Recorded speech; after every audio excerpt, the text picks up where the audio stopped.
Sorry. Why aren't you on the screen? Me? I'm not on? I just turned on the Not camera. mine. You're an R right now. So did you present? Did you click on present? Yeah, I believe so. I put on present. Not at the bottom. Not there. Oh, now you got it. There we go. What's that? Oh, it's delayed? But your screen, your PowerPoint's Camera's not not on. good. It's gotta come down a little. PowerPoint. Well, it's delayed, remember. It moves. Oh, we didn't move that. Did we move that? We only see the empty red side. You gotta either move that forward or fix the camera.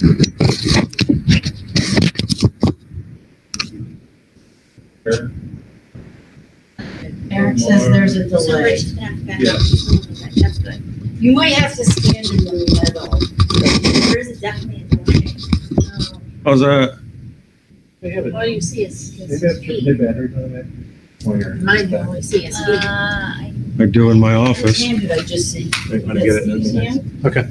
You want batteries? You don't mind? Yeah, it's triple. Now you got to really back up though. Okay. That's not good. This is not, you need to lift it up a little bit. Yeah. Lift it? Okay. Yeah. Now we're looking at your shoes. Sorry. That's better. That works? No. Yeah, it is. Is there a delay on mine? Well, if you stand, Yeah. If he stands like here, he's fine. oh, it's hard to tell because there's such a delay. On mine, he's fine. There's a big delay. Are you on YouTube or on the? Okay. I'm on YouTube. So the delay, so I'll start? Okay. That's good. I mean, That there's works. there's like a 2-minute delay. So I have a question. If we're on YouTube, we don't see his presentation. No, he has to present it. So Rich, you need to Sorry. We'll, Oh, some people are go to coming. the bottom. Too low, too Right high. here. Perfect. I hit present. Yeah, we did. I need Try to to go on here. Put the presentation, get it going. Oh, it says you are presenting. Yeah. But it's not coming up on the thing. That's too low.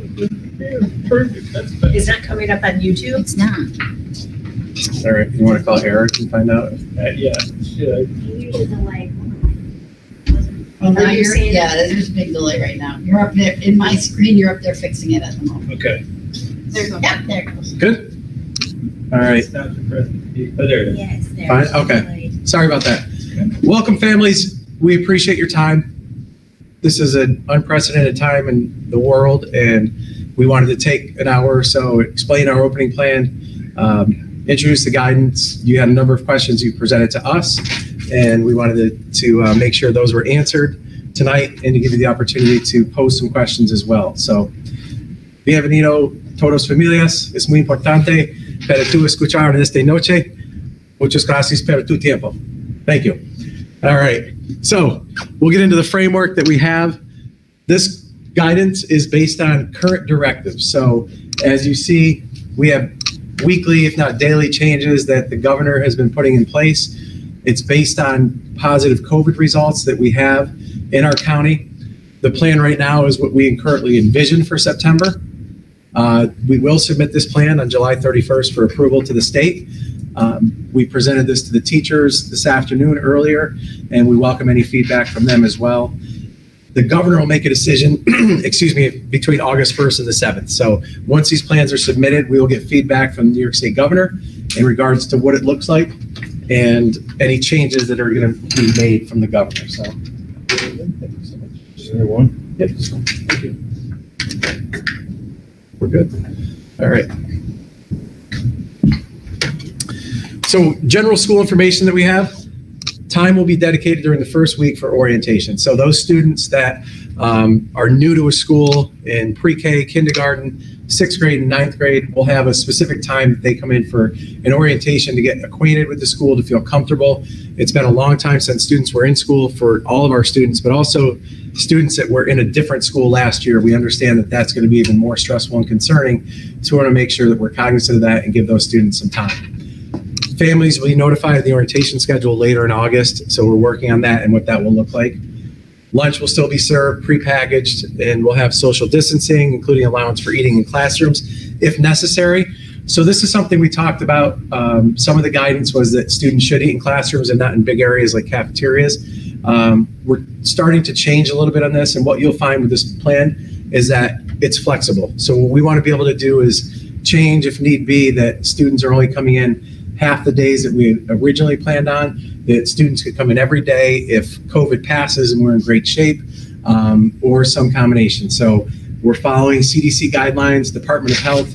We want to make sure that we're able to change when necessary, ensuring that it's about the health and safety of our students and our staff. Students who have a severe food allergy will have obvious places to eat as well. One of the big things we're trying to do is limit hallway traffic. So we're looking at it to be one way whenever possible, with signage out for students. Also, we're trying to stagger times that students move in the classrooms during the day for grades 6 through 12. But also in the elementary, we've talked about that the adults move to the classrooms, so there's less students moving in the hallways. Also, sometimes it's good for students to get up and move too. So we want to hear your feedback on that. We've talked to the Teachers Association about it, but it's all important that all of it comes down to the bottom line of health and safety for our students. Also, I just want to take a minute and say thank you to there were teachers involved in this process. There was some community support as far as our subcommittees that put this together. Our SAFER committee worked for the past probably 6 or 7 weeks that Steve Nolan put together and spearheaded, and it was a lot of great feedback. And I personally just want to say too that we're dealing with this as a family. My kids are both teenagers, 15 and 13. We have a mother-in-law that we love dearly that was fighting leukemia and had a stem cell transplant. And we have been cautious she lives 2 doors away from us. So we've been very cautious with this whole process of our own quarantining and being careful with things. So I completely understand the concern parents have going forward. I have that same concern sending my students, but we have a lot of guidelines in place and procedures we're following to make it as safe as possible.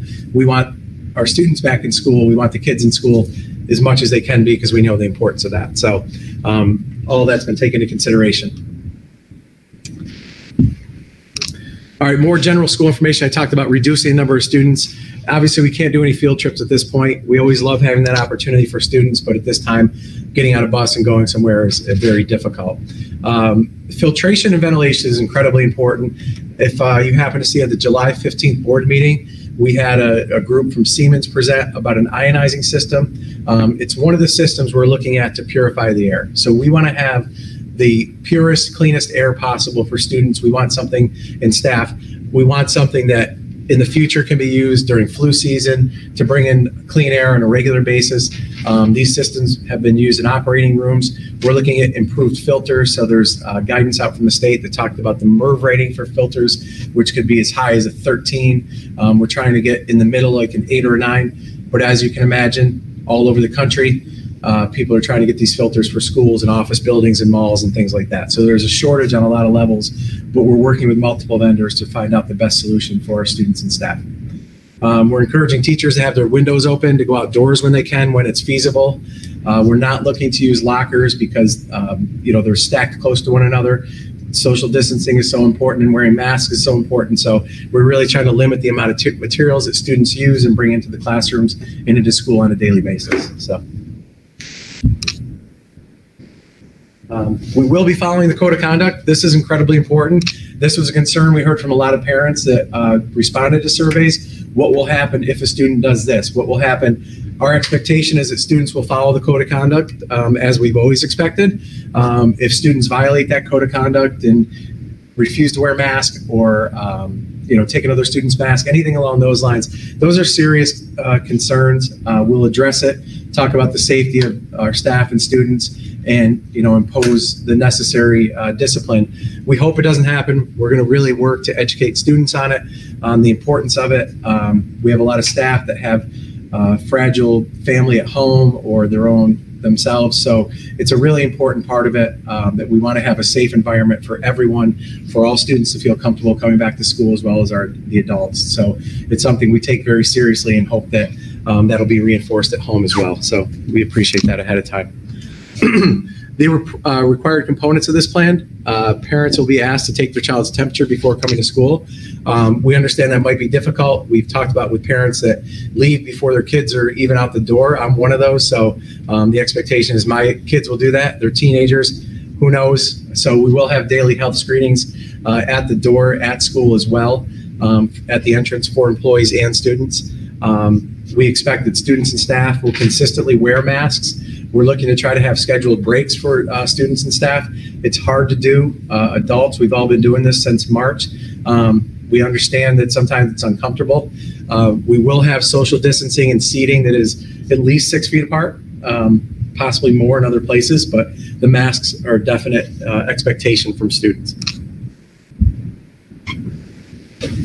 If we have anything, we've been working with the Department of Health, that we have contact tracing in coordination with the local health department. Sarah Barenko has been a tremendous resource for us in that sense. We have daily cleaning and disinfecting protocols put into place. Our staff will be working hard. They have been.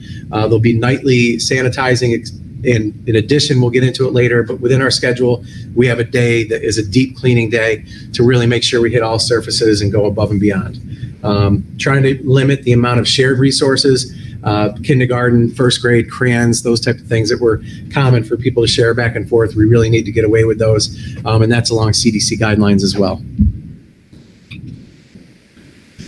School visitors will be restricted, and students and staff will be trained on proper hygiene. Obviously, hand washing is so important. It's better than hand sanitizer. We know that, so we want to go through those protocols and expectations. As I said, we partner with Montgomery County, with Sarah Barenko. We'll continue to update anything that changes. It is an evolving process, and we'll continue to put it on all the multimedia platforms. John Nutzel's done a tremendous job with that, and we'll continue. And just as an aside too, we have designated an area in each school where someone who was found to be above the temperature of 100.3, that they have a place to go if they're experiencing symptoms of COVID, and a process that will follow. So if they're scanned at the door and we find that they're above that, there is a process in place for that as well. So things we took into consideration, assessing the needs through an equity lens, what we need to ensure that all students are succeeding and realizing their full potential. We understand there were some concerns with equity of access to computers and internet, so we want to make sure we're working on that ahead of time to get students the resources they need going forward. What else can we do to make the experience more relevant? Sandra and I have been working with a company that really deals directly in online learning and engaging students. So in March, all of the adults got thrown into this, the students got thrown into this that we have never experienced before. So we're really trying to make this an experience that's more relevant for students, more hands-on and engaging when they are home learning remotely. And that's a very important part for us. And then how we're responsive to cultural shifts and capitalizing those changes. So there's a lot of things we weren't able to take into consideration because this just happened in March. Now we're planning and really trying to take the steps necessary, and we want your feedback as we go forward. So the governor gave these guidelines. This is what we have to follow. If the daily infection rate of 5% or less, we can be in school. They close schools if we go above 9% on a 7-day average. And then the final decision will be made by Governor Cuomo next week from August 1st to the 7th. And basically the guidance had some outlines, but we have to have plans for each building in each district is what we were given as our orders for that. So some key changes, we won't get into that. So operational, what we're looking at, pre-K through 5th grade. This is planned for an alternate day model. So half of the students would come in on Monday and Tuesday, 2 consecutive days. Wednesday is a deep clean day with online learning and a cohort model. So no students in the building on Wednesday, regular education students. And that would allow for social distancing in the classrooms, having half the students in. We've also talked about models that would only have 25% of the students in. Again, as I said in the beginning, this is a flexible model. If we find that cases rise or staff or students don't feel comfortable, we are prepared to change this to allow for less kids in a day. We're also looking at transportation routes that are neighborhood routes. So we're making sure we keep families together on the bus, that it's an efficient bus run, that doesn't go all over town and have kids in the bus for too long. So Eric McCleary's done a really tremendous job of putting together routes that are neighborhood in an effort to keep siblings together, because we understand that from parents' concerns that you want your kids in school the same day if possible. So Also, the school will facilitate remote instruction for students who require it if they have COVID symptoms or exposure or are deemed medically vulnerable. So those are instances we'll look at on a case-by-case basis if a student cannot attend school. The expectation is that students will be in school each day within their cohort.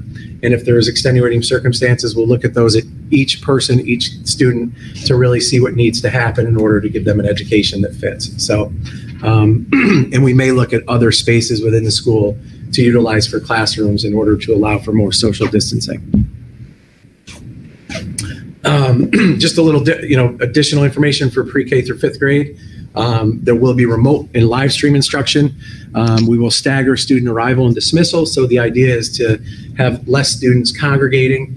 We know there's limitations with seating on bus routes, and I talked about that neighborhood schedule as well. We're looking for students to participate. So last year, at the end of the year, participation was probably about half of our students were actively engaged. We need to improve that. We need to engage students more. So the model is to have them in a couple days a week. When students are home, they will have opportunities to see their teacher remotely and have interaction. So that's a different and hopefully improved model that we have.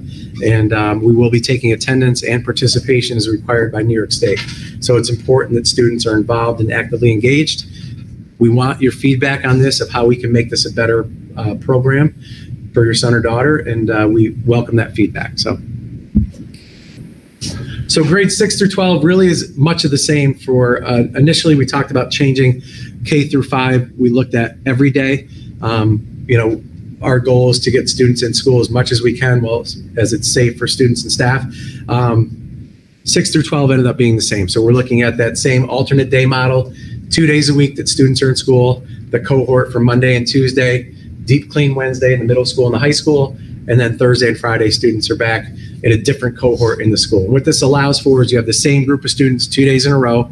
They're still cleaning every night of the building, wiping down surfaces, sanitizing areas, bathrooms, common spaces. But this allows us on that Wednesday to have remote learning for all students throughout the district. And then we have Thursday, Friday with a different cohort. So it's not different kids coming in every day. And on that Friday night or before Monday morning, there's also a deep clean for those students that were there on Friday. So we're really trying to be cautious with that. We're going to call it purple and gold for the different groups, and we'll get into there's a section that has a diagram that shows that schedule. So, and also, as I had said before, we will facilitate remote instruction for students that require it if it's deemed medically vulnerable. If a student is found to be, there's paperwork and documentation for that, but we will do that. But again, the expectation is that students will be in school as often as possible on those rotation days. Okay, so if you feel you have a student who has an underlying health condition, we ask that you contact the building principal of their respective building or the CSE office and provide us that documentation. That will be reviewed, and central office or the CSE office will review that. We will have a follow-up with the parent to either make a determination on what the plan will be, or maybe ask for additional information to make sure that we're providing the necessary educational plan for that student. So, good. Okay. Special education, there's a number of pieces to this, but what we're looking at is special education students, all K through 12, will attend each day. So this is the only difference. Those students will be in that have been out of school, that have individualized lesson plans, IEP goals. We felt it was incredibly important to have these students in on a regular basis. So there'll be greater frequency for evaluating their progress and monitoring how they're doing. Consultant teacher services will receive these through a combination of in-person and remote, but we really want to make sure that we provide an opportunities for these students to get back in the school model, and it's a little changed model on that. And Christine, if you want to add anything, you're welcome to. So again, just to kind of emphasize that point that we know those special classes, some of those students participated in ESY, which was also remote. So, and they struggled most certainly with remote learning. So we really prioritize those students to ensure that they have, the highest level of engagement within the school day and certainly the week. Thank you. Okay. Collaboration is incredibly important, as always. Whether remote or in person, there'll be assistive technology per the IEP goals for a student. Occupational therapy, all those OT, PT, all those services will be a combination of in-person and remote. Again, the importance of getting these services to our students is why we're trying to do every day. We realize the need for that, so there's a little change there, but that'll be an evolving model, but the expectation is that students will be here each day in special education. So we listened, we had a number of responses, almost 900 responses, and what we found is that 24% of parents said their students would not return to school if we followed those guidelines from CDC. 63% would send with reservation, and then only 13% would send without reservation. The responses were similar in some ways if we had a modified schedule that reduced the amount of students in school. 28% said they would not have their student return. 60% said they would send as directed. So we're hoping that, parents will see that this plan allows for more social distancing, a hybrid model that allows some online learning, but also being in person with a reduced number of students, that you feel comfortable sending your students, that transportation is something you feel comfortable with as well. So, we want your feedback on that. Buses will basically be at a third of capacity.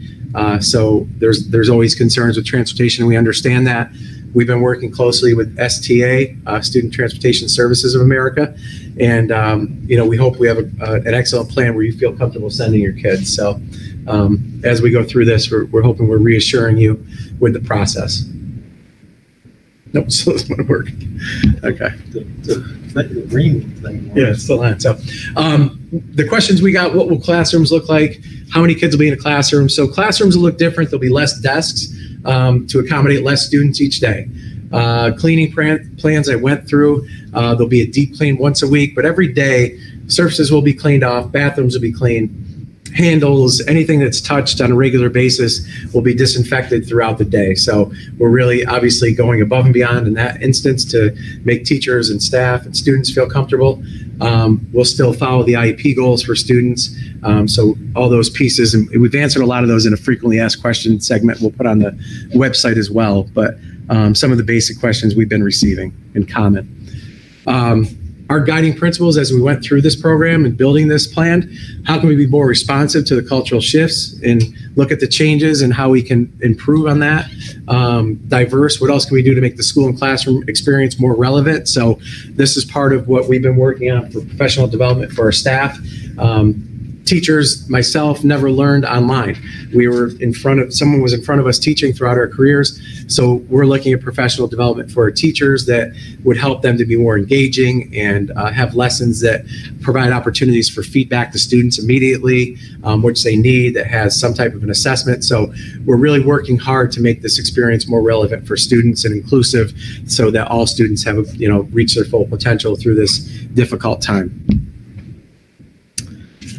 One thing we're working with Amsterdam is working with Spectrum on offering high-speed cable broadband internet access. So we know that in the spring, some parents had difficulty getting access.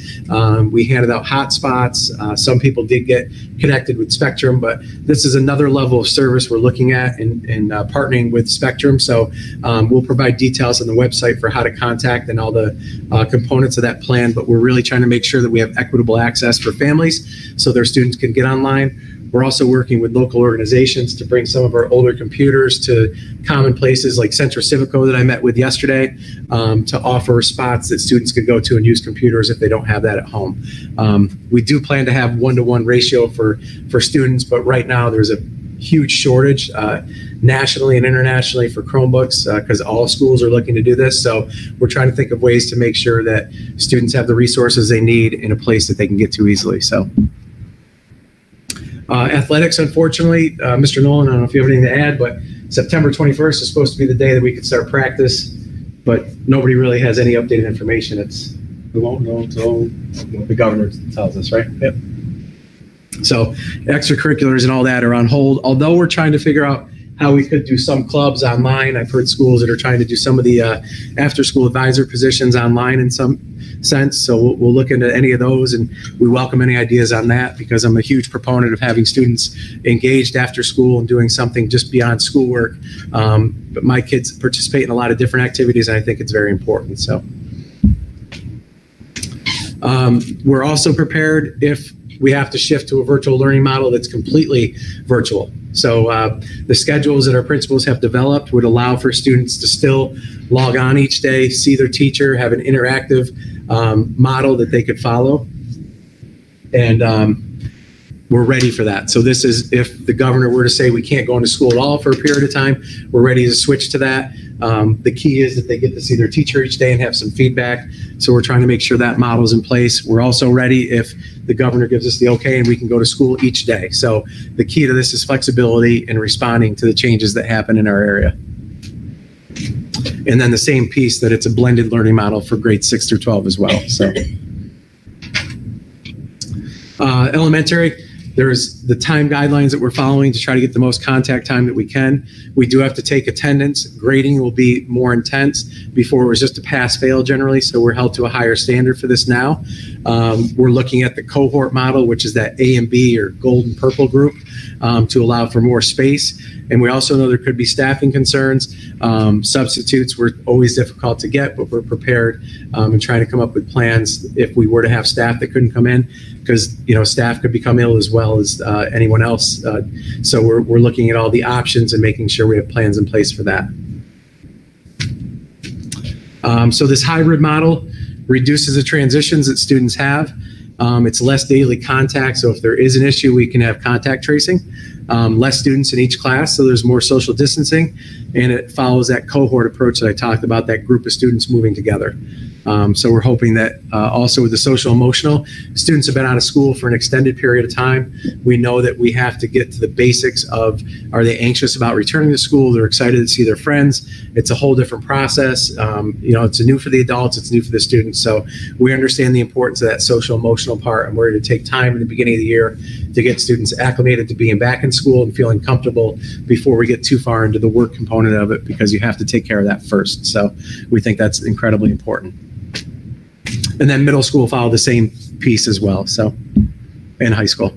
So this is the pre-K through 12th grade level. We talked about this purple and gold group. So this is what it looked like if your son or daughter is in a purple group, that they would come into school Monday, Tuesday. They won't be in for a full day like they normally would be. It's more of a 5.5 hour kind of day for each of the grade levels. And what that allows for is the students that, so Monday, Tuesday, the purple group's in school and they leave by 1:30 in the high school.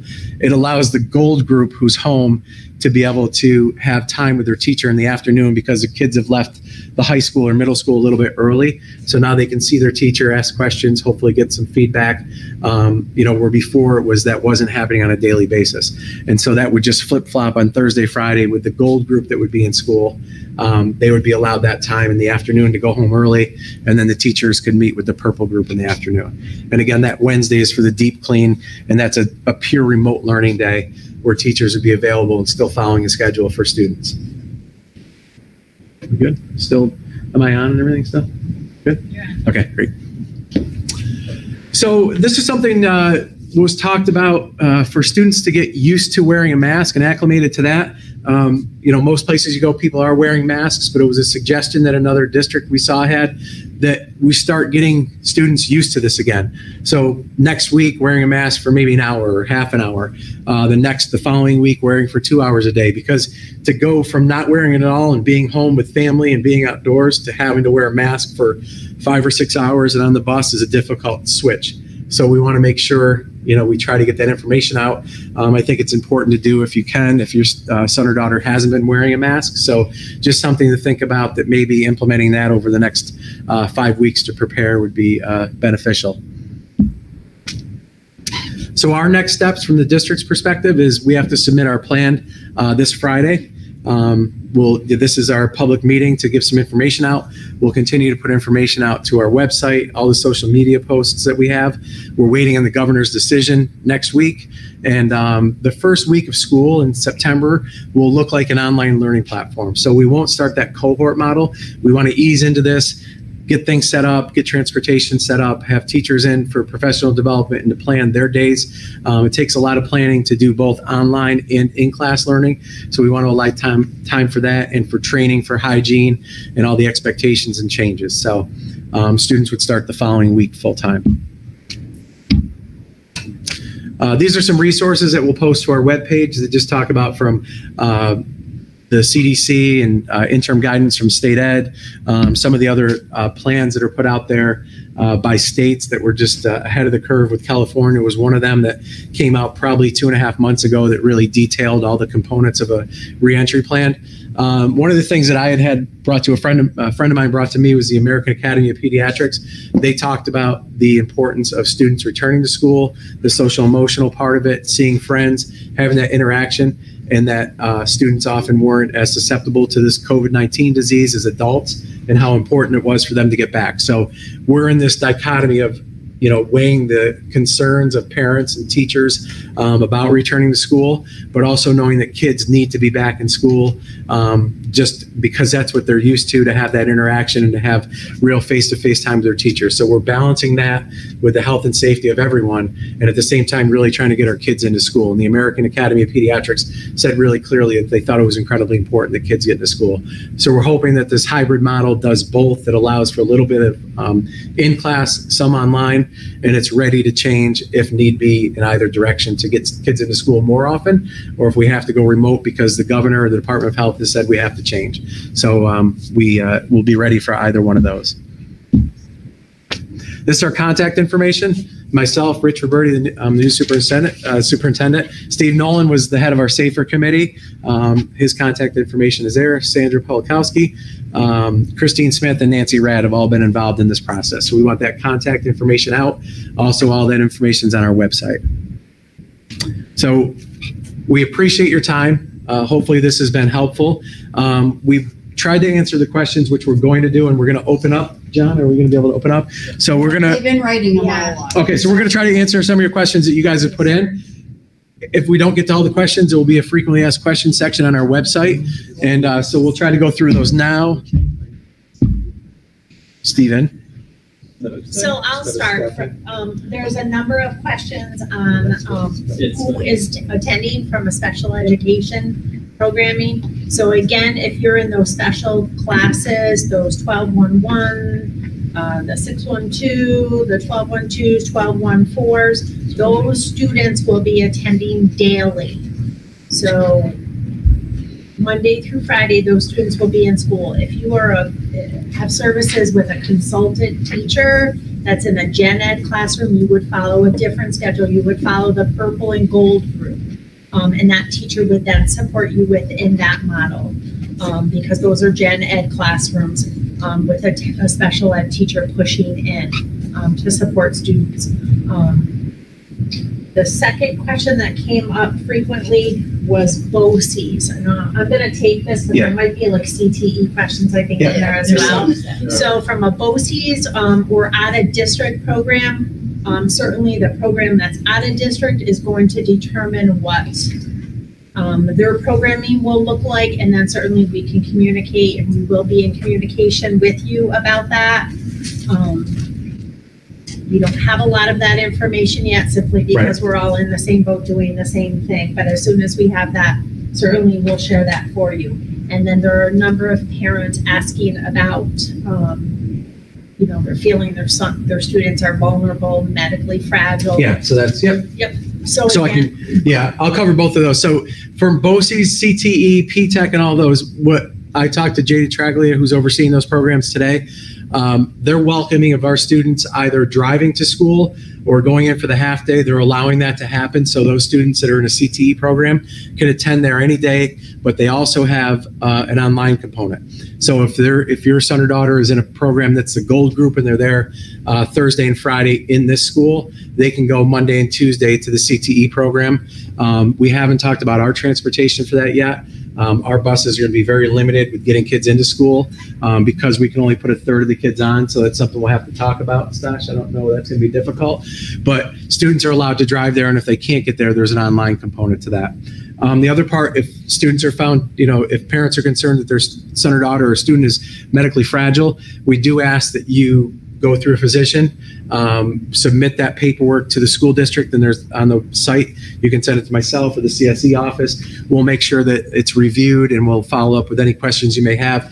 We understand that is very possible with a number of students. Sometimes it's just because family members that are home. We have the same concerns from adults that work in the building, as you can imagine as well. So if you have that situation, call in, send an email to question it. But the information's on the website for any questions you may have. So.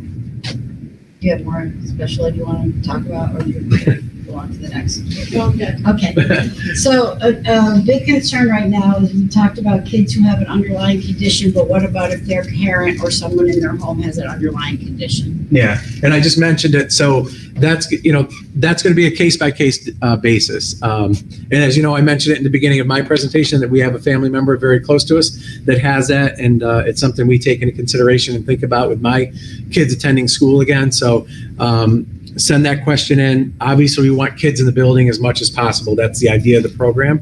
But if you find that they cannot be, please send the information in, and we'll discuss that for each student individually. So some people, continuing on that, are wondering if there is someone in the home that is compromised, can they continue with remote learning instead of sending their child into school? Yeah. So So what would they submit?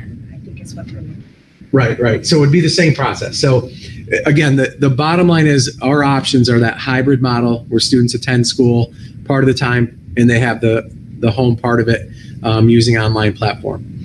If there's individual cases where a student cannot attend because of their own health or someone in the home, we just ask that you do the same process and submit that paperwork with the concerns, with documentation of that. Again, we're being held to a standard by New York State to get kids into school. That's if it's safe and healthy for everyone else. So we're not pushing that part of it. That's why we're doing half the kids, if not 25% of the kids each day. And we understand those concerns. But each one of those is a specific case of what, if it's if the household or it's somebody they see on a regular basis or a babysitter or whatever it might be, we have to look at those individually because the hope is we'll get most of the students in the school. So same process, submitting the paperwork on the site. It's a lot about, I think, the younger children, but if they're at their desk and they're social distance, can they take their mask off?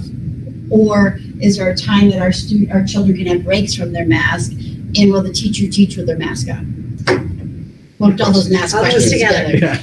Yeah. You can hit some of it, I'll follow up. Yeah, Okay. for sure. So, yes, students will have break from masks. You can speak more to that piece as well. And certainly, for teachers, we certainly recognize, especially for our younger students, but certainly all students, the need to be able to see a teacher's face is so important.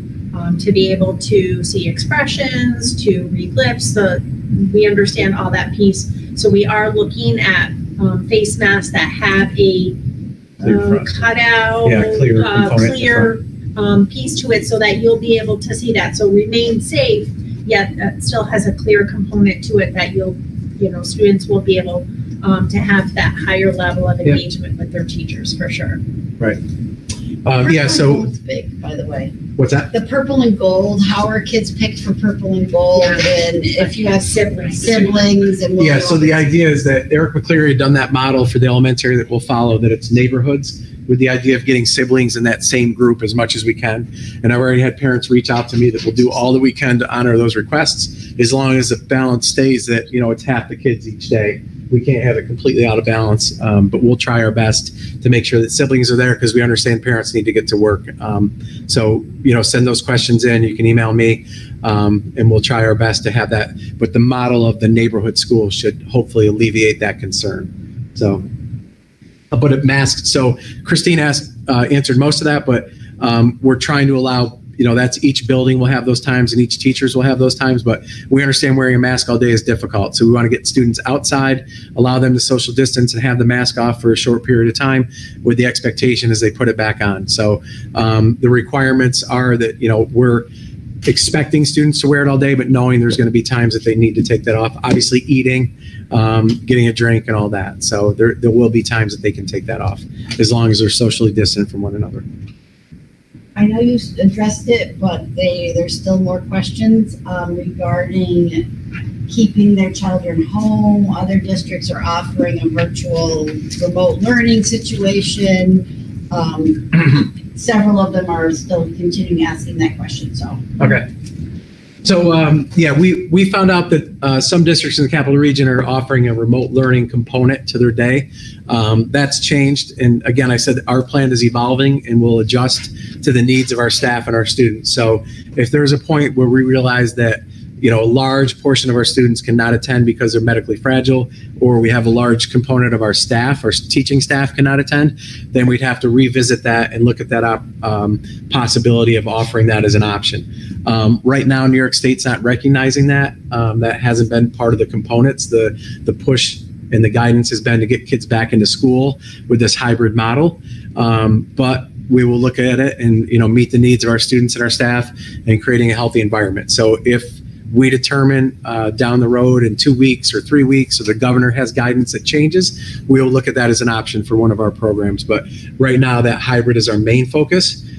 But if things change, which I'm telling you they most likely will, that could be a piece that we add to the mix of what we have for models. Hopefully that answers. What will PD look like? Yes, sorry. Physical education, Mr. Nolan, At the outside most of the time, as often as possible, right? and inside, depending on what buildings look like, we'll Right. accommodate the best way we can, Yeah. safest. Phys ed is that time for students to generally, you know, expend some of their energy and not be sitting. So we know that's an incredibly important part. Music, art, all those humanities classes are incredibly important. When we first looked at this plan, the idea was to repurpose all the space, including cafeterias and gymnasiums. As we've looked at it more, we've kind of changed that focus to try to utilize the classrooms, have less students in so we don't have to repurpose, because we think having the gymnasium available is incredibly important, to have the cafeteria as a place for students to eat. You know, some buildings might be different if they're going to eat in classrooms or not, but our goal is to not have the gym as a classroom in order to have phys ed classes. We know that's important, so hopefully that answers that. Will the district be hiring more staff to handle nightly cleaning and the rest of the changes to ensure the safety of the children? Sasha, if you need to. At this time, we're discussing that. Okay. With the budget cuts and everything right Yeah. now, we're trying to accommodate the best we can. Yeah. We will be cleaning and sanitizing to Right. the best of our ability. Yeah, we feel confident that the current staff can take care of sanitizing and cleaning the building. And that was the idea of that deep clean on Wednesday to allow a little bit more. Obviously, we had budget, we had cuts last year. We haven't had really new funding. There's some that has come across for certain areas within the COVID funding. They've talked about another stimulus package that could help with educational institutions. So if that were to occur, we would look at that chance to hire more. But right now, we feel pretty confident that it can be done, sanitizing and cleaning, that keeps it safe for everyone with our current staffing levels. But if something changes with that, we'll definitely look at it for other options to improve what we're doing. So. Will there also be pencil and paper activity work sent home on virtual learning days? I have an entering kindergarten who needs to work on strengthening his writing skills. Yeah, I mean, I would say definitely. You can only do so much electronically, so I would completely agree that students are going to need pencil and paper and crayons and the basic things that we would expect lower elementary students to do. So that's going to be per teacher. My expectation is it wouldn't be all electronic for lower elementary students. So I think they'll get those opportunities. You know, it could be something they assign at home. So just having paper and pencil at home would take care of that. And teachers could give information and feedback on how you can work with your student on that. That's a good question. Why can't we have them wear gloves? Is something in here too. Why can't they wear gloves too? Yeah. They said that we should be not only wearing masks, but we should be wearing gloves. But that's actually, the guidelines say that it's better not to. Not to, right, to wash. To just wash your hands. Yeah, because, the guideline, I mean, if people really wanted to, I guess they could, but the guidelines where you're better off washing your hands. If you keep the same pair of gloves on all day and don't clean them, it's worse than not washing your hands. So I would be more in favor of washing hands on a regular basis and using They can sanitizer. wear gloves and wash their hands. It's the same thing. There you go. Right. They could wear gloves and wash their hands. That's a good answer. So thank you. And can students bring their own laptops or devices to school to help with that? Eric's working. Yeah, we're working on that. So we need a filter that would allow the students to get on our network and then still be within the school filter. We have guidelines as a school district through SEPA, which is a Child Internet Protection Act, to make sure that they don't have exposure to inappropriate content. So as long as that device can be going through our filter and meet those criteria, then we absolutely would welcome that. Because devices are difficult. We didn't get all of them back from this last spring. So certainly we would welcome that. We'll have guidance on that, but that's a good question. Thank you. Several people are asking about paperwork to keep their child home, but I think they're confusing homeschool with continuing remote learning. All right. So I'm not sure. Okay, so the two different pieces. So if you're looking to homeschool, which I've gotten a few emails from parents on, that's where you have to complete an IHIP, which is an individualized home instruction plan. You submit paperwork, the parent becomes a teacher, they don't attend school at all. Other parents have talked about keeping their student home because of concerns that they're medically vulnerable. If that's the case and you still want your student to get an education through the school, that's different than homeschooling. So that would be a remote learning request, which is something I discussed just earlier, that if we find that the numbers of parents and teachers that are medically fragile and cannot attend, that we might look at that option.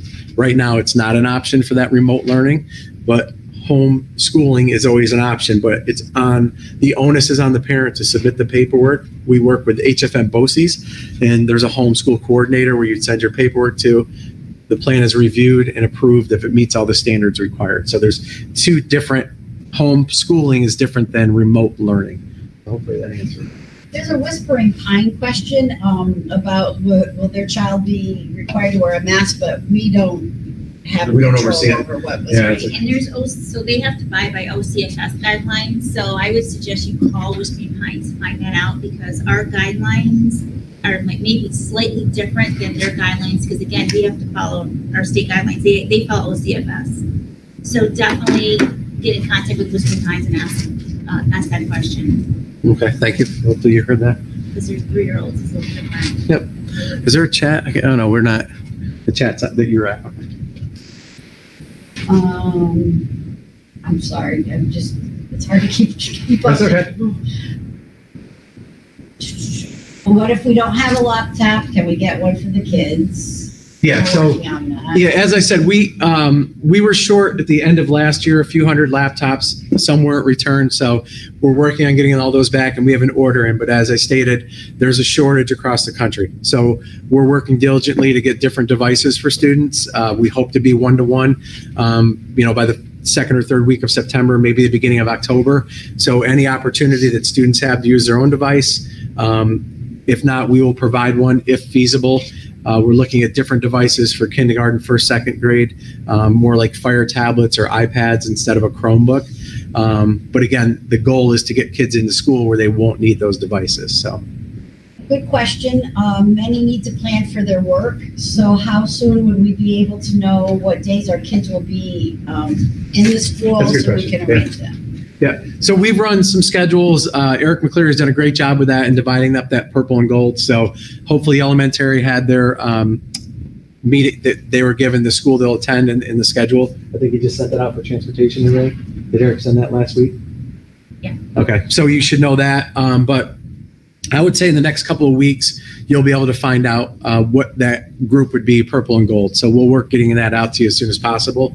But again, we're trying to hold off to see what the governor's guidance is, because it could all change where we can only send 10% of our kids to school on a daily basis or 20%. So we don't want to necessarily put those groups out unless we know, with pretty much certainty that it's not going to change. And the only certainty we know is it's probably going to change. But that's a really good question.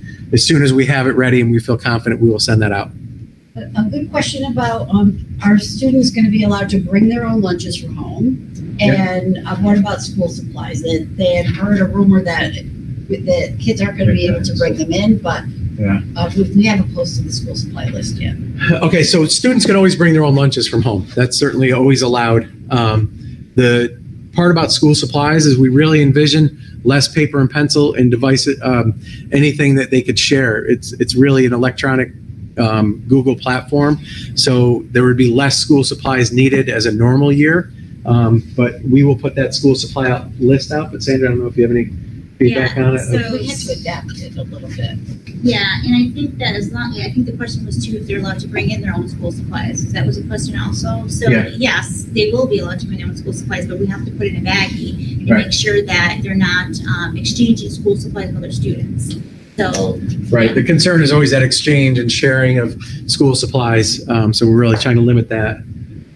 So there's been some confusion. So when we say special ed, we have kids who have IEPs that are in a self-contained, and we have kids who are in a DCT, which is a direct consultant type program, and then we have AIS. So they're asking if their child is in any of that, will they be here 5 days a week? Not AIS, but yeah, go So ahead. you can speak to AIS. AIS is something It's that not general special education, again, that the students that we, within special education that we have deemed coming in daily, so that's 5 days a week, are those students in a special education classroom. Those students who are in that 1211, 1214, those specific classrooms within the buildings. If you're unsure or not clear, certainly reach out and email me, and I can provide you some clarity on that and certainly answer any question. Students in what's called a consultant teacher. So that's a general ed classroom. That would be the gold and purple group, and the special ed teacher would push in there. She would provide, or he would provide, remote services on the days that students are engaged in remote learning. right, same thing for AIS. So AIS is not special ed, so AIS would be following the gold and purple schedule. So that would be two days coming in school and then 3 days remote learning. So they will not be in school 5 days a week. That's to answer my question. And then, this is a good question. A mom has a child who gets tutored at home. Will that tutor be able to tutor remotely instead of coming to our house? And I think that's what we Yes. talked Yeah, about. certainly. Yeah, that's So at this point, no tutors are going to be in person. We control obviously the environment that is here in our school building and want to ensure the safety of your student and our staff. So any tutoring that may need to take place would remain virtual, or certainly I know some tutors have done a combination of sharing paper pencil resources, and then certainly that online. We don't anticipate there would be a high level of tutoring because we Right. have virtual classrooms set up for those alternate days, but certainly for those specific students that have that need. they could, yeah. Are we doing any type of pre-COVID-19 testing for staff and teachers? No. Well, I mean, temperature checks for staff that come into the building. But again, there was a question earlier about it as far as having students or staff get that. And the test could be, given on a Wednesday and they might have exposure the following Sunday. So that certificate or whatever it might be wouldn't really be valid at that time. So each day we will do temperature checks for all students and staff entering the building. Okay, couple things. This is not really connected to this, but it is. If someone is asking about their school ID numbers and that no one seems to be returning their call, they can email me, nrad@gasd.org. I will find that out for you. Okay. Nancy, answer that one. Thank you. And Okay. then this paperwork, they're talking about what paperwork are they filling out for children and parents with underlying medical conditions. I don't think it's a paperwork form that we have. It's something from the doctor that Right. has to. What we'll do though, because we've had a number, some of you already emailed me with that question. So we'll do some type of form on the website that'll outline what we're requesting from that. Again, the expectation is we want students in the building. We understand there are special circumstances and we're, willing to work with you to get, to help with that process. So we'll put a form on the website that'll show what's required as far as documentation, doctor's notes, time frame, who to send it to. So we'll create that, John, right? And put that on for them. Yeah, sure. Like beginning of next week, look for that to be there. So it's a good question. And hopefully you understand the difference between that and intent to homeschool. So two different things of homeschooling versus that remote learning that I think a lot of you are talking about. So And then we have about the school hours, again, for beginning school time and closing school time for childcare purposes. Do we have a time? Do we have Yeah. a guesstimation? We have time. So we do have time, so this of course can change, so it's very tentative right now. So the time we have right now for elementary, students, enter the building at 9:30 and get dismissed at 2:30. And for secondary, it's 7:45 or 7:50 to 1:30. Again, that could change though, but these are tentative times that we have in our plan right now. So hopefully everybody, secondary, 7:50 to 1:30, elementary, 9:30 to 2:30. Yep. And again, that idea is to allow teachers time to work with those students who are home. So it's a little shorter day, but we didn't want to do half days. Some districts have talked about half days. If we're going to put students on the bus, bring them home, you might as well have them here for more than 2 or 3 hours. So we were hoping to get about 5.5 hours with students and then have time for teachers to work with those kids who are home. So Who's supplying masks for children? we have masks. So we have ordered a number. We, understand with 3,600 students, we'll go through a lot of them if every student wants one each day. We encourage parents to have masks for their students, but we will make them available for students daily. But we're hopeful that, they'll bring their own as well. So it's a good question. If a student has a temperature of 100.3, how long do they need to remain out of school?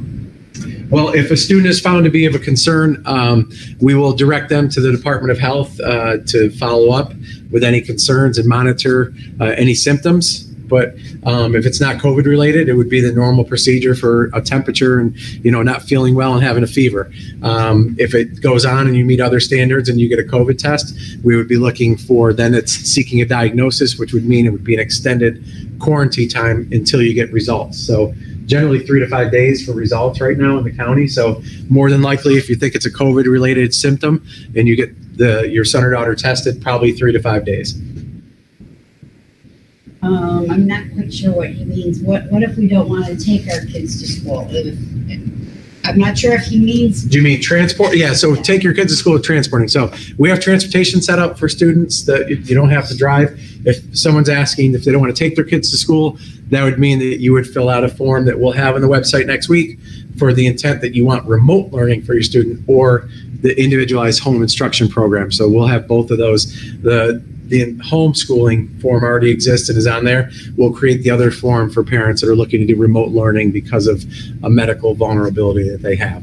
So The question about busing again, what time would bus pickup be for elementary? Would it be like 8:45? But we can't really address that yet until we know how many kids the number is going to be. right, yeah. So the busing times, we can't give you an exact time because we have a model for 25% of the students every day. We have a model for 50% of the students each day. So more kids, the longer the bus route is going to be, more kids to pick up. So that's going to vary, but you'll have that information, by the 3rd week of August, once we're pretty solid in what we're doing based on any changes with COVID results. And if you have children that are in different buildings, they're all going to be on the same schedule. Because that's a question that keeps coming up. High school, middle school, elementary. We're going to try. We're going to try to. We put will, them on. yeah. So, if you have students in, an elementary, middle school, and a high school, we will try to meet those requests. Mhm. I did say that at the beginning, but the concern becomes if we get out of balance with the schedule and our gold group now is, in the high school is, 800 kids and the other group's only 400, we can't have that. So we have to have balance within the schedules. It's all there for social distancing and the safety and health of everyone. So we'll do everything we can to accommodate those requests. That's why we're doing that neighborhood model for elementary busing, and we're doing the same for 6 through 12, but we'll try our best to make that happen. So Where did it go? Pre-K. Someone said they started late. So what is the pre-K So program? pre-K is following the same guidelines as K through 5. So they're going to follow the gold and purple schedule. 2 days on. Wednesday, they're off for remote learning for deep cleaning, and Thursday, Friday, basically, depending on what cohort they are in, they would be in or not. It's basically the same gold and purple same. schedule. Yep. No different than K through 5, same schedule. If a child is sneezing due to allergies, are they going to be sent home? No, I mean, if a child's sneezing and has allergies, I have them all the time and take Claritin if that's happening and they have no fever. You have to have multiple symptoms of COVID in order to be, to be concerned. So I would look for other symptoms. The school nurses will evaluate. Okay, there you go. Work Right. with the families. and Yeah. Decide. So our school nurses will evaluate the student and meet with the families to decide that. So just have sneezing doesn't mean that we feel you have COVID. It's going to be temperature related and other factors. So yeah, good question. There was a good question. Okay, so how will the teaching be done when the student is home? Is it a live feed? Is it going to be pre-taped lessons? It's going to be a little bit of everything. So it's going to be, it's a hybrid model. So as much as we can, teachers will have that face-to-face interaction, especially on that Wednesday day, the deep clean day. So it's all virtual. So time is dedicated that there's no students in the building for regular education. The hope is that it's going to go above and beyond what it was in the spring, that they'll have face-to-face time with students, present material, be able to give feedback on it. So we're working on all those components of what that will look like. But the goal and the idea is to have it be much more interactive where they see the teacher and have direct feedback. These are really some of our early primary kids, kindergarten, pre-K. They're saying their child refuses to wear masks. How are they going to, pre-K, do they have to wear them? But we had some, is it going to be on our website about the suggestions on practicing? Yeah, and we had that slide up there too. Yeah, So, okay. yeah, we understand some students are not going to be real fond of wearing it pre-K, kindergarten. I understand that. We recommend that you start trying to get them used to it and acclimated to wearing a mask starting next week. The expectation is students will wear masks in school. We'll allow for breaks, but they won't be able to always social distance when they're walking somewhere.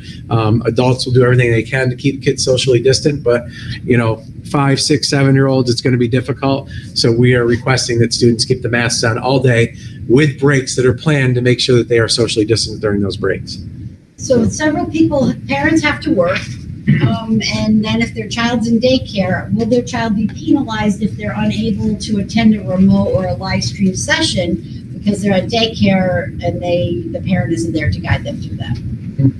That's a good question. Yeah, it's a very good question. So question about if a student's at daycare, the parent has to work, will they be penalized for not being there? So, the state is holding us accountable for participation and attendance, but they're also going to have to understand that this is unique and unprecedented. So I would say there'll be some leniency there. Again, it's a case-by-case basis. There's going to be all sorts of different situations for parents, and we understand that.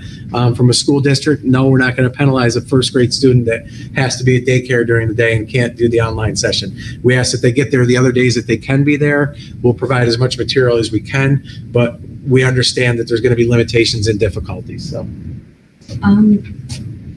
Where did it go? I'm sorry, they write and it's. Yeah, it does go fast on here. Yeah. I can't find what I was just about to say. Another one with the child gets sick every time she wears a mask. Do they have the option to only do remote learning? Case by case, right? yeah.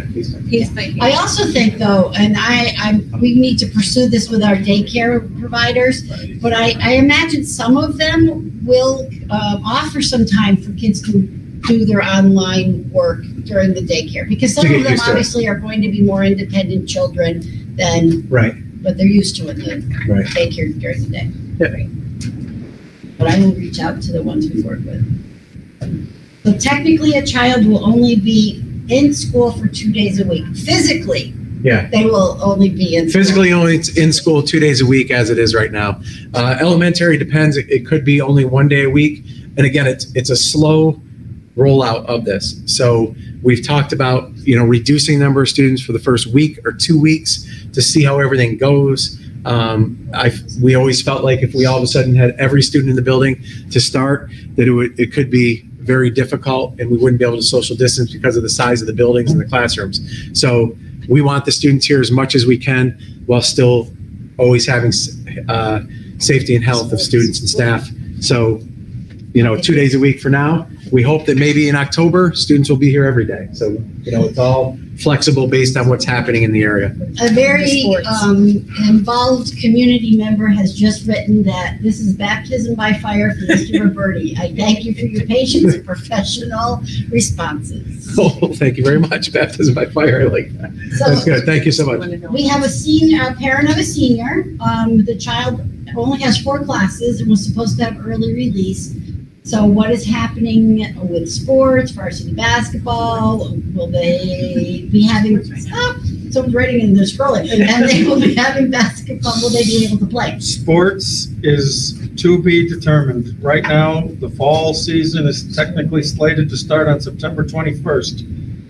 If and when that is determined that it can go, we are ready. If it can't go, the next option most likely would be 3 condensed seasons starting in January. We hope to have a basketball season for boys and girls. Right now, it's to be determined, depending on what the governor allows us to do now and what happens with the COVID sicknesses going through the winter. Right. And a lot of it, what they talked about with sports was the non-contact sports, baseball, track and field, things like that. They were initially looking at that could be, and then that was put on hold too. So my son and daughter ask me all the time if basketball will happen. They both love it. I get the same question. So we're hopeful, but basketball is one of those contact sports. It's close. It's going to be difficult. So we're hopeful, and we'll keep updating information as Mr. Nolan gets that as well. So if they're early release too, that would be a question for our principal. So I would wait and get that to Tyrone and ask him specifically what we're going to do with those students. But that's a great question. So maybe we can make sure Tyrone gets that and reaches out. So This is a very good question regarding the grab and go meal program. So with the school meal, will they still be continuing to be delivered to the neighborhoods as we've been doing all summer when their child isn't in school? that was a plan, right? So we knew, for our staff, it's difficult to have parents come up here, and we understand it's tough for some parents to get to the building. So our intent is to continue that meal program on the off days. We also talked about sending kids home with food that leave school on either on Tuesday or Friday, in an effort to kind of reduce that need to be a neighborhood drop off. So that's going to be a plan that we change and evolves with depending on how many days we have kids in the building. So, but Nancy, we do plan on having that area So we're for working neighborhood. at the final food details, delivery. but we're looking at, make perhaps a Monday to have the 2 meals for Monday and Tuesday, and then Wednesday, everybody would be able to pick up a meal at our regular locations, and then the Thursday and Friday, we would do 2 meals. We are no longer, when school begins, going to be providing the grab-and-go meals for the weekend. It's just too much when we have kids in school. That potentially is 3,700 plus students, and they can't do all that for the weekend. Okay. Good questions. Thank you. Anything else? Okay, we have a lot of concerns still about daycare in the community. The hybrid model creates a huge need for increased daycare spots, and there aren't enough available. Yeah. Sorry. I mean, that's the reality that we know.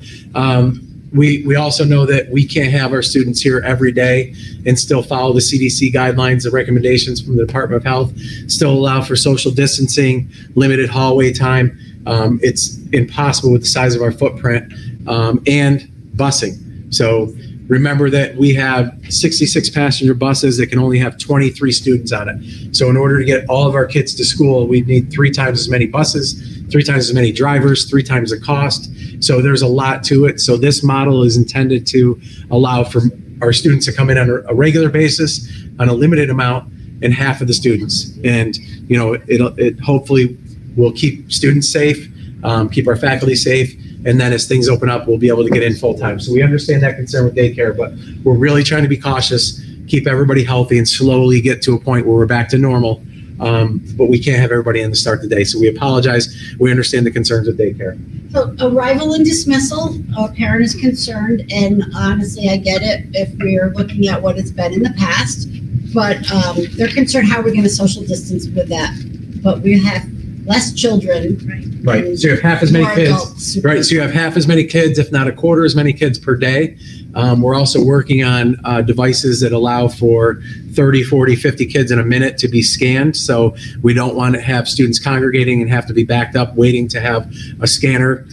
So we have handheld devices on order, but we're also looking at bigger devices that can scan more students, almost like you see in an airport, that allows for a quicker process. So we are cognizant of that. We also know that schools like the high school are dismissing by wing, so they're staggering their dismissal in the afternoon. So not all the students are all out at once. So we're taking all those precautions that we can to stagger as much, just like we'll do for hallway traffic and things like that. But that's a good question. So we're taking all those precautions. So somebody asked about cloth mask versus surgical mask, and they can bring a mask from home. That's great. If you Yeah. have a student who's already wearing one and they're accustomed to it, it's their favorite, it's their design, we encourage them to do that. But I believe any cloth or Face coverings of any kind are acceptable. All right. So face coverings of any kind are acceptable. So we encourage you to let your students, wear the ones that they like, and we'll provide if they don't have them, being appropriate, with images on them, everything else. But right. They have to Yeah. be- This is an excellent question we have here too, about before school and after school. We were talking about when we were doing the restructuring of neighborhood schools again, or whatever we're calling it. We talked about having before school program and after. Are we putting that on pause? And at this moment, I believe that is the answer. Yes. The Empire State Grant is still out there. We just have to see how it's going to be able to be implemented, and we can't go forward without directive from the governor. On the link, actually. So they want to know if the weight room will be open to kids after school. The weight room hinges upon athletics. If we have an athletic program in any form, the weight room most likely will be included in that. So right now, it's to be determined. Right. Someone's asking about senior things, about senior pictures, SATs. Those are questions you're going to have to wait for the high school principal to address. Yeah. We'll let those specific questions for the building level get out there. So. And can we please restate what day school will be opening, and what times they'll be opening? They missed that. Wait, want to say it again? The 7:30. So time for elementary, this is tentative still, is 9:30 to 2:30. And for students for secondary, which would be middle school, high school, is 7:50 to 1:30. 7:50 to 1:30 for 6 through 12, 9:30 to 2:30 for kindergarten through 5th, right? Yep. So, and that again, so just for everybody's, if you know friends or family that weren't able to watch this tonight, it'll be posted on the website, the entire program. We will have a section on the webpage for frequently asked questions. There's a lot of questions that we had 30 times, the same thing over and over. So we're going to put answers to those questions. There's also guidance evolving every day about changes with requirements from the CDC and the governor. So when we get the update from the governor, you'll see updates posted on our website. So this presentation will be posted that you can watch again or tell anybody to watch. There's a link on the front page of our website, and also we'll provide those frequently asked questions. So just in case we don't get to everything tonight. Just going back to see if I missed. It's hard to keep. Yeah. Getting back to the weight room question, Mr. Nolan, weight room, here we go. I'm not sure if they were talking about a sports team participation or just a general student. Oh, It's going to hinge upon if we are allowed to have sports and a particular team is using the weight room. We are limited to the number of kids we can have in the weight room, so it may be a situation where the weight room is not open to non-school team participants. Right. If we can, we will, but we're still under That priority to conditions the of students that are number of actually students. participating, right? So, Someone did ask about the air filtering system. Will it be in place when the students begin the school year? And is there funding available for this? Stash filters, what's the, Filters right now, we're looking into them. We have our architects working on them, along with our project manager. yeah. We should know more within a week or so. Yeah, so the question about air filters in the system, so there is some funding for it. There's limited funding, but there is some. We have our architects looking into the options. So we've worked with a few different companies, the ionizing system, the updated MERV filters. We're looking at all those. So we should have some more firm answers in the next week or two. More than likely, it'll be end of September, beginning of October before we would have either that ionizing system. If we were to get it, it's fairly expensive, but it's a very high quality air purifying system, or the updated filters probably is going to, again, it's all those things that are on back order everywhere. So we're trying our best to get those, but we have the architects determining what's the best option for us and what we can get, as soon as possible. So, all right. One last question that I've seen so we had those emails, people sending questions. Will they be addressed? Yes, they will be. Yes, they will be addressed. Yeah, we'll address those. Yeah, those questions will be posted on the website. Again, most of those are a lot of common questions, so we'll put those frequently asked questions on the website along with this posting. So, we're good? Okay. So I want to thank everyone for their time tonight. A lot of great questions. We completely understand the concerns you have. We share those same concerns as parents, as educators, as community members. We're going to do everything we can to create an environment that's safe, that meets the needs of our students and staff. We're doing this slow rollout in order to start school in the hopes that we don't have to shut down immediately. Places that you saw, states out west and down south, that opened up too quickly went right back into a shutdown. Our hope is that this evolving program with a limited opening that allows for students to get in the building and get acclimated again will keep us open and meet the needs of our students and eventually allow us to have all students in the building on a daily basis when things get back to normal. So we appreciate your time. We understand your concern. We're working on this as administrators, as parents, some as grandparents in a variety of roles. So thank you for your time. This will be posted to the website along with the frequently asked questions. Have a great night. Thank you. Good? Okay.